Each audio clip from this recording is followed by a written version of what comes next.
성묘를 맞이해서 본연사에서 주님을 마주하면서 기도하고 또 스님의 법문을 듣겠다고 하는 여러분들의 이 모습이 저는 정말 거룩한 우리 불자들의 모습이상 정당한 생각됩니다. 오늘이 무슨 날인가 하면 일요일이지만 오늘이 우수라고 이야기를 합니다.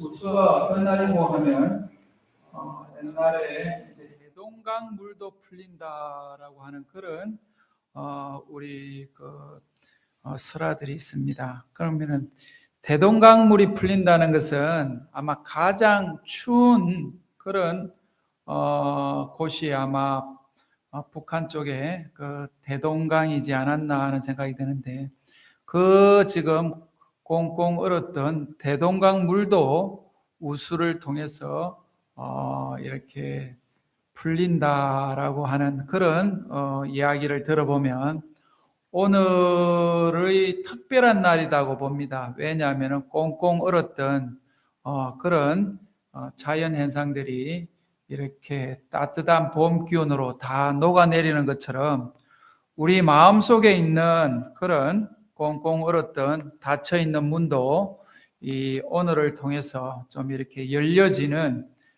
그런 계기가 되면 좋겠다는 생각이 듭니다. 그런데 살아가면서 우리가 자연 현상들은 반드시 겨울이 지나면 또 봄이 오고, 또 봄이 와서 또 지금 여름이 되고 또 가을이 되고 겨울이 되는 이 순환 과정을 계속 겪습니다.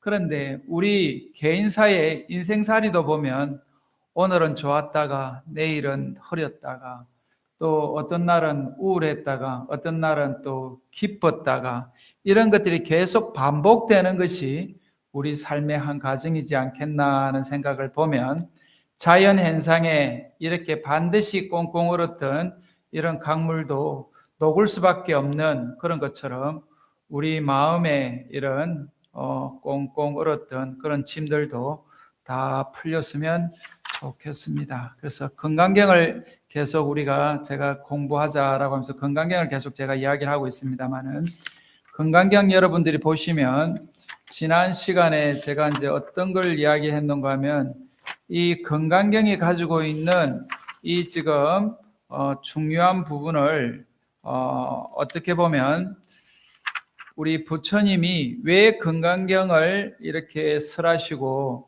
또 많은 경전을 설했는데도 불구하고 우리 지금 한국 불교를 대표하는 조계종에서는 이 건강경을 소위경전, 다시 말하자면 교과서다라고 텍스트로 이렇게 잡았는가 하는 그 이야기를 여기서 이렇게 이야기해 볼 수 있다라고 봅니다. 그런데 13분에 보면 이 경전의 이름을 무엇이라고 했으면 좋겠습니까? 라고 하니까 이 경의 이름을 건강반야 바라밀이라 해라 라고 이렇게 이야기하는 부분이 13분에 있습니다.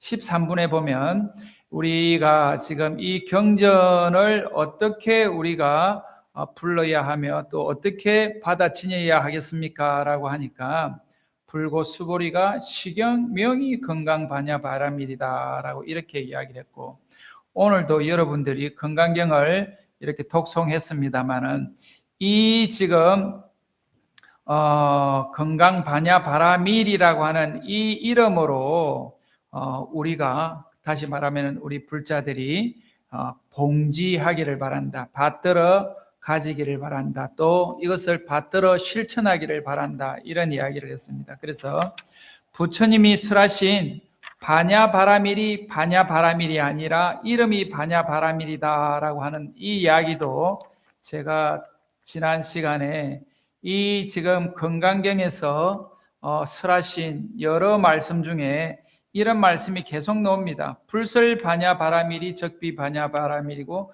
심형 반야 바라밀이다라고 이야기하는 것과 똑같은 논리 구조로 우리가 이제 제미진이 열애설 비미진이고 심형미진이라고 하는 이야기가 있고, 또 그 밑에 보면은 열애설 세계가 비세계 심형세계라고 하는 이야기, 또 그 밑에 보시면 열애설 30 이상이 적십 이상이고 심형 30 이상이다.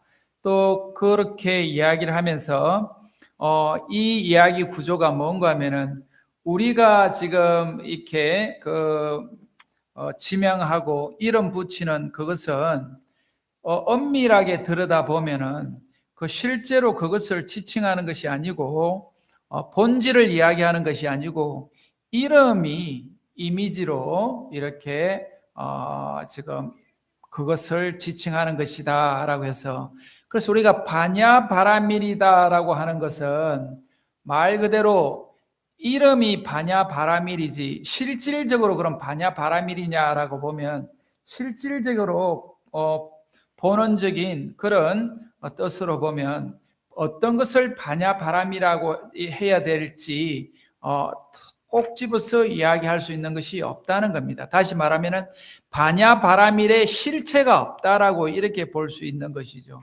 그래서 지금 이 건강경 구조를 보면 이런 이야기가 계속 나옵니다. 불설 바냐바라밀이 적비 바냐바라밀이고 심형 바냐바라밀이다라고 하는 이 논리 구조로 계속 이야기를 하면서 왜 이런 이야기를 하게 되는가 하면은 우리가 어떤 것에 집착을 하게 되는 그런 경우들이 많습니다. 그래서 제가 이것을 쉽게 지금 현대말로 이렇게 다시 바꿔보면 사랑이라고 한다라고 하는 단어를 여기 이어보면은 사랑이라고 하는 이 단어는 사랑이 아니라 이름이 사랑이다라고 이렇게 이야기를 하고 행복이라고 하는 것은 행복이 아니라 이름이 행복이다라고 하는 것을 지난 시간에 제가 강조하면서 이야기를 했을 것입니다. 그래서 우리가 가만히 보면 지금 처음 들어보시는 분들 입장에서는 사랑이라는 단어를 아는 것 같습니다. 뭘 사랑이라고 하는지는 어렴풋이 막연하게 사랑이라는 단어를 아는데 무엇을 사랑이라고 할 것이냐라고 사랑에 대한 것을 정의를 해보라고 하면 이것이 아주 복잡해집니다. 우리가 언젠간 우리가 정의에 대해서 또 우리가 논란이 된 적이 있습니다. 무엇을 정의라고 할 것이냐. 그런데 정의라고 하는 것을 우리가 알 것 같습니다. 그런데 정의의 깊은 뜻을 들어가면 들어갈수록 어떤 것을 정의라고 할 것인지 애매한 지금 한계가 이렇게 오게 되어 있습니다. 언뜻 보면은 우리가 정의라고 하는 그런 개념 정리를 하고 살고 있는 것 같고 또 내가 정의로운 사람이라고 또 내가 정의롭게 지금 행동하려고 노력하는 것 같은데 사실은 어떤 게 정의냐라고 이렇게 이야기했을 때 그 정의라고 하는 것은 이름이 정의지 실질적으로 본질적으로 보면 정의가 아니다. 이렇게 지금 볼 수 있는 것이 불교적인 시각이라고 봅니다. 그래서 서양에서는 이것을 논리 구조가 O 아니면 X, 그 다음에 선 아니면 악 이런 이분법적인 구조로 이야기를 합니다만은 우리 지금 불교에서 바라보는 이 시각은 선이 아니고 악이 아니다라고 다시 말하면은 선이다라고 하는 것은 이름이 선이지 실질적으로 선이라고 할 수가 없고 악이라고 하는 것도 이름이 악이지 실질적으로 악이라고 할 수 있는 것이 없다라고 이렇게 규정 지을 수 있는 것이 이것이라는 겁니다. 그래서 불교가 다른 어떤 종교보다도 또 다른 어떤 그 철학적인 그 사유보다도 더 깊이가 있고 넓이가 더 있는 그런 그 체계를 갖춰져 있다라고 이렇게 생각을 하면 제가 항상 강조하는 것이 우리 불자들은 차원 높은 종교를 접하고 있다. 좀 더 우리는 수준 높은 그런 부처님의 가르침을 따르는 불자라고 하는 그런 자부심을 가져야 된다라고 하는 그 이야기가 바로 여기에 있습니다. 그래서 부처님은 우리가 30 이상 80종호를 갖췄다라고 이야기를 하는데 30 이상 80종호도 실질적으로 이름이 30 이상 80종호지 실질적으로 들여다보면 무엇을 30 이상 80종호라고 할 것이냐라고 할 수 있는 그 본질적인 실체가 없다라고 이렇게 볼 수가 있다라고 하는 겁니다. 그래서 그 다음 14분에 보면 저는 14분에 볼 때마다 제가 항상 제가 우리가 참 건강경을 늘 오늘도 독송을 했습니다만은 이것을 그냥 쉽게 이렇게 넘어갑니다. 제가 한번 읽어보겠습니다.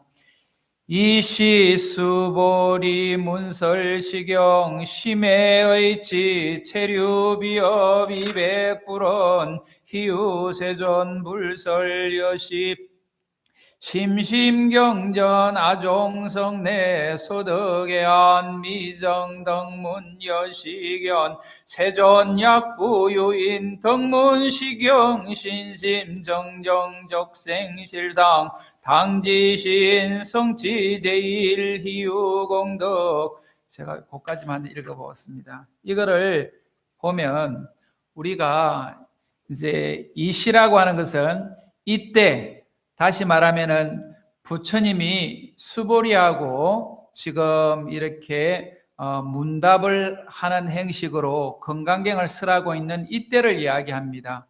그래서 이때는 1250인의 비구들과 또 많은 우바세 우바이 또 천인 아수라까지도 다 동참하고 있는 이 법회장에 있는 이때를 이야기합니다. 그래서 지금까지 부처님의 이런 건강경 설하심을 들으시고 수보리가 어떻게 하는가 하면은 문설시경이라는 것이 건강경을 설하는 이것을 듣고, 그죠? 듣고 심해의치 참 이 지금 뜻을 깊이 이해하고 체류비업했다는 겁니다. 눈물 콧물을 흘렸다는 거요. 이 건강경 요 지금까지 다시 말하면 13분까지 설하시는 이 과정을 지금 수보리가 듣고는 눈물을 흘렸다는 겁니다. 그래서 저도 가끔 우리가 기도하면서 눈물을 흘리기도 하고 참선하면서도 또 눈물을 흘리기도 하고 또 지금 우리가 독송하면서도 눈물을 흘리기도 하고, 제가 눈물을 흘렸다라고 하니까 제가 처음 조계사에서 스님 법문을 듣고 저는 눈물을 흘렸던 그 인연으로 출가하게 된 것이 아닌가 하는 생각이 됩니다. 처음 스님 법문을 들었는데 하염없이 눈물이 이렇게 나는 그런 좀 저 나름대로 신앙적인 체험을 했습니다. 그런데 그때 그 흘렸던 그 눈물이 저는 순수한 눈물이지 않나 하는 생각이 듭니다. 그런데 여기서도 수보리가 건강경 설하시는 것을 듣고는 눈물을 흘렸다는 겁니다. 그래서 이 눈물이 바로 어떻게 보면은 기쁨의 환희의 눈물이라는 겁니다. 이 전까지는 내가 들어본 적이 없는 아주 희유한 부처님의 법문을 듣고 내가 그거를 심의 의치라는 말은 깊이 있게 이해를 했다는 거예요.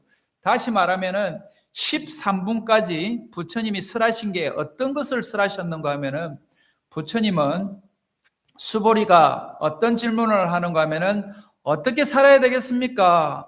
어떻게 마음을 내가 다스려야 되겠습니까? 하는 이 질문에 부처님이 지금까지 설하시는 이 법문을 지금 듣고는 눈물을 흘렸다는 거예요. 체류비업했다는 거예요. 체류비업. 예? 감격의 눈물을 흘렸다는 겁니다. 그래서 체류비업이라는 게 지금 우리로 치면은 눈물 콧물을 흘리면서 엉엉 울었다라고 이렇게 봐야 될 거예요. 그런데 우리가 이런 경험이 바로 종교적인 체험입니다. 그래서 만약에 기독교인들이라고 하는 것 같으면 여러분들이 순복음 교회 가서 왜 저 사람들이 푹 치고 장구 치고 하면서 울고 불고 막 주여 믿습니다 하는가라고 하는 것 같으면, 우리 바로 지금 이 건강경에서도 이 이야기가 있지 않습니까? 그런데 우리는 불자들은 기독교인들보다는 훨씬 더 또 수준이 높아가지고 이렇게 체류비업하는 이런 지금 체험은 이렇게 잘 하지 않는 것처럼 보아지는데, 실질적으로 저는 참선하면서도 저도 막 대성통곡을 한 적이 있습니다. 그래서 이 지금 정진하면서 이렇게 눈물을 흘리는 이것이 저는 제가 갖고 있는 지금 경험은 이 수보리는 환희의 감격의 눈물이라고 하는 것 같으면은 저는 참회의 눈물을 흘렸다라고 저는 그렇게 봐지더라고요. 기쁨도 있지만 그 스님의 법문을 들으면서 기쁨도 있지만 또 내면으로 참회하는 참회의 눈물이지 않겠나 하는 생각이 저는 들었습니다만은 이 지금 그 수보리도 마찬가지로 참회라는 것은 다른 참회가 아니고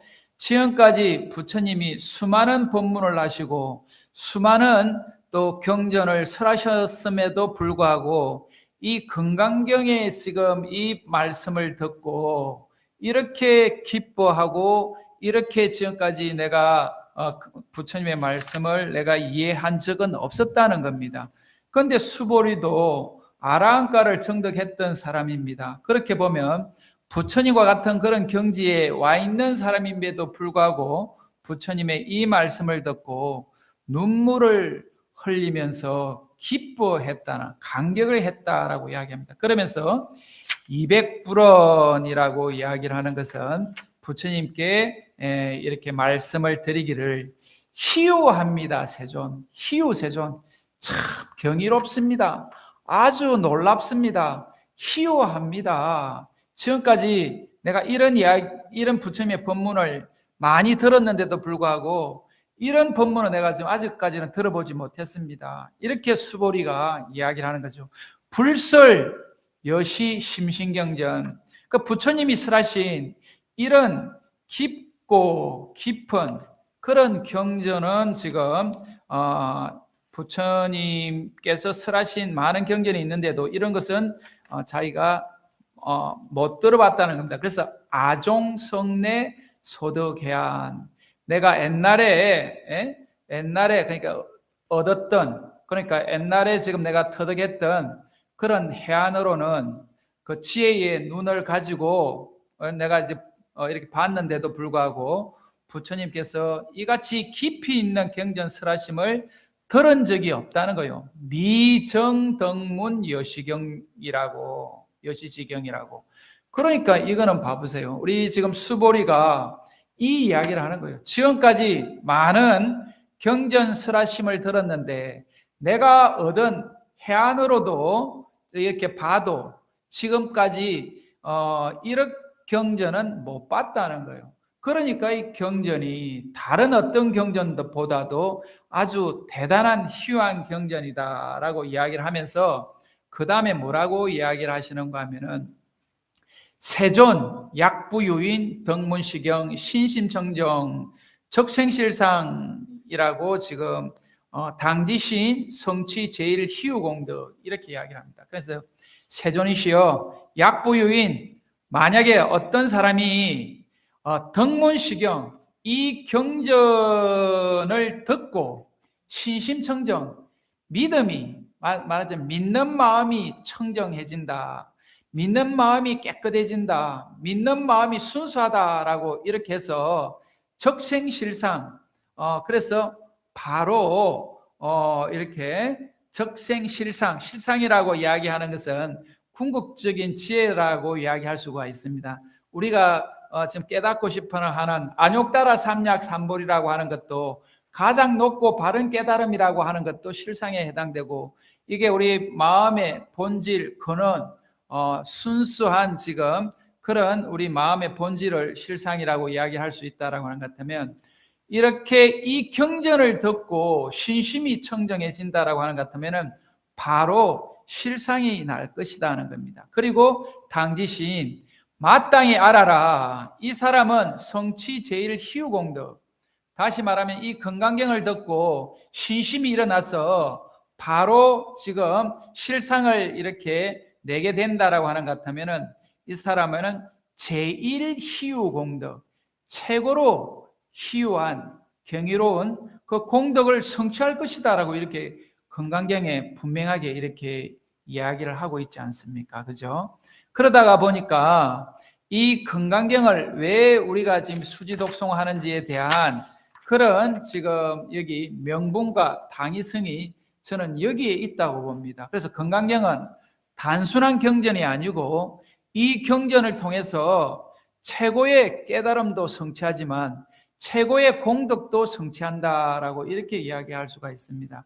그래서 우리가 추구하는 이 공덕, 복, 이것은 어떤 것이 가장 최고의 복이고 공덕이냐라고 보면 바로 안욕따라 삼약 삼보리를 깨치는, 다시 말하면 실상을 정덕하는 이것이 가장 큰 공덕이고 가장 큰 복덕이 된다라고 이렇게 이야기하기 때문에 지금 삼천대천 세계에 칠보를 가득 채워서 보시한 공덕보다도 이 금강경을 수지독성한 공덕에 비하면 아무것도 아니다라고 이야기를 하는 것이 바로 이 금강경에 갖고 있는 이 위대함이라고 여러분들이 보시면, 금강경을 단순한 경전이 아니구나라고 생각을 하고 이거를 수지독소할 수밖에 없는 것이 아니겠는가 하는 생각이 됩니다. 그래서 금강경을 통해서 우리가 가지고 있는 이 번뇌망상, 우리가 가지고 있는 이 중생이라고 하는 이 범부의 틀을 벗어날 수 있는 그런 아주 대단한 경전이고, 또 이 경전이 있는 곳이 바로 부처님이 계시는 곳이고, 또 부처님의 가르침이 있는 곳이고, 또 부처님의 그런 법을 따르는 스님들이, 성가가 있는 곳이다, 삼보가 있는 곳이다 라고 이야기하면서 이 금강경의 중요한 또 위대함, 중요함과 위대함과 또 지금 우리가 이것을 믿고 따르고 실천해야 된다는 이것을 지금 강조하고 있습니다. 그래서 지금 어떻게 살아야 되냐, 어떻게 마음을 다스려야 되냐 했을 때 모든 중생들이 다 좀 잘 살았으면 좋겠다, 모든 중생들이 다 고통에서 벗어났으면 좋겠다, 모든 중생들을 내가 다 제도하겠다, 내가 다 돌봐주겠다라고 하는 이런 마음을 내고 이것을 실천하라는 겁니다. 그런데 내가 했다라고 하는 그 생각이 없어야 된다. 어떤 마음이냐라고 하면은 내가 했다는 생각이 없는 억무소주 행업오시 해야 된다, 억무소주 이생기심 해야 된다라고 하는 것이, 이것이 금강경이 갖고 있는 중요한 것입니다. 그래서 억무소주가 되려면은 아상인상, 중생상, 수자상이 없어야 된다라고 하는 것이 금강경에서 계속 강조하는 겁니다. 그래서 지금도 우리가 부딪힘이 있고, 지금도 내가 마음속에 이렇게 얼어있는 완전히 풀리지 않는 무언가가 있다라고 하는 것은 이 아상인상, 중생상, 수자상이 얼어서 풀리지 않기 때문에 지금 오늘도 우수를 통해서 밖에 있는 자연현상은 얼음이 녹고 있지만 내 마음속에 있는 이 지금 얼음은 녹지 않는 것은 결국 근원을 들어가 보면 아상이 이렇게 도사리고 있기 때문에 그렇다라고 금강경을 이야기하고 있습니다.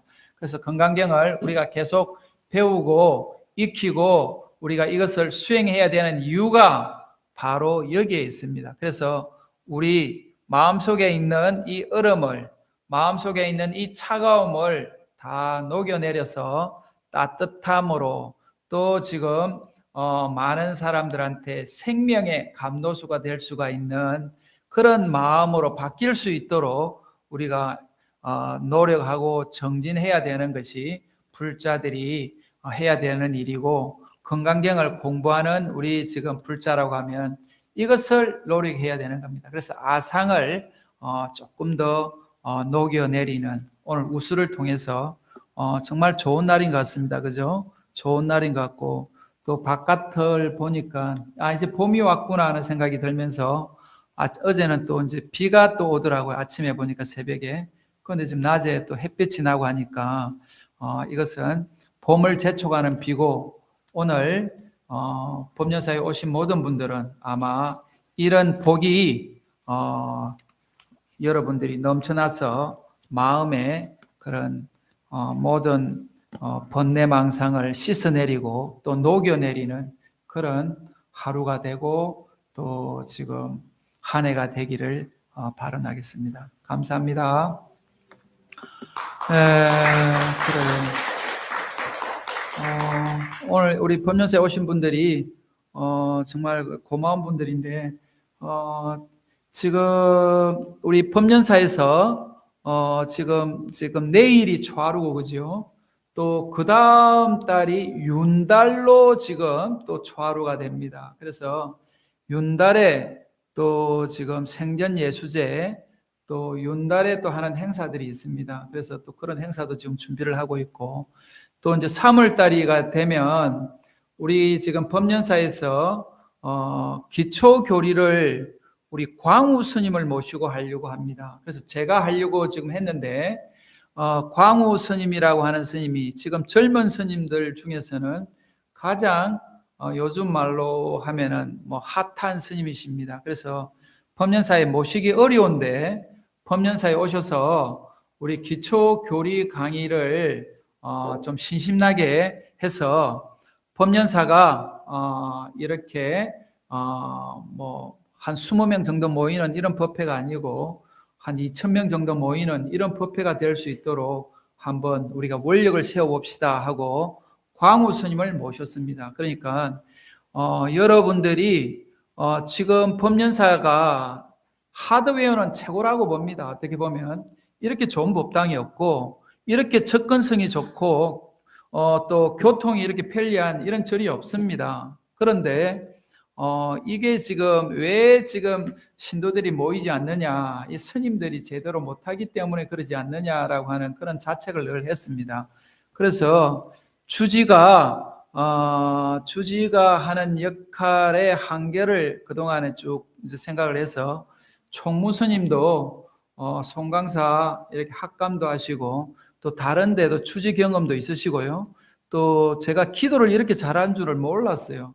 그래서 저는 사실 뭐 제가 기도를 잘하는 줄 아는데 저보다 더 기도를 잘하는 스님이 오셔가지고 제가 이렇게 양보를 했습니다. 그래서 오늘도 축원을 제가 할까 하다가 보니까 이 스님이 너무 열심히 하는 바람에 제가 축원도 양보하고, 그래서 잘하는 스님들을 우리가 잘 모실 수 있도록 신도님들이 더 신심을 내줘야 됩니다. 왜냐? 신도님들이 이렇게 우리 법륜사에 좋은 스님이 왔다, 법륜사에 이렇게 좋은 프로그램이 있다 하고 여러분들이 적극적으로 동참하고 여러분들이 적극적으로 좀 홍보해 주지 않으면 지금 요 정도 해가지고는 그 스님들을 모실 수가 없어요. 안 그러겠습니까? 광우 스님 아시나요? 광우 스님이 오신다니까. 그래서 내가 지금 그 스님들이 여기 오실 수 있는 스님들이 아니에요. 그런데 불교 TV나 뭐 이런 데서도 아주 유명한 스님이신데 그 뭐 팔로우인가 뭐 이 사람들이 그냥 뭐 엄청나게 많은 스님들이에요. 그런 스님이 법륜사에 한번 와서 우리가 한번 다시 한번 더 코로나 이후에 좀 새롭게 좀 신심 일으킬 수 있는 그런 도량을 한번 만들어 보자.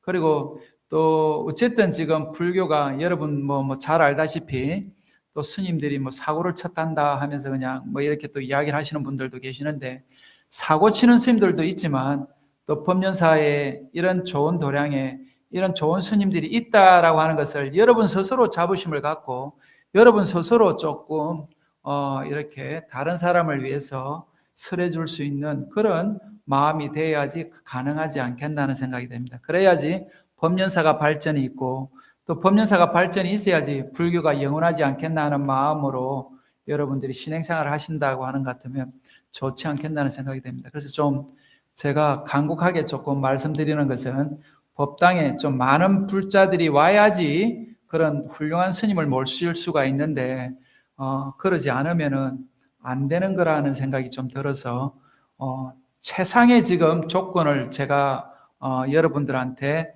제공한다라고 저는 생각이 됩니다. 그러니까 여러분들도 이 최상의 지금 조건을 잘 활용해서 열심히 신행생활 하시고 또 좋은 스님들과 같이 여러분들이 공부를 열심히 하시기를 바랍니다. 감사합니다.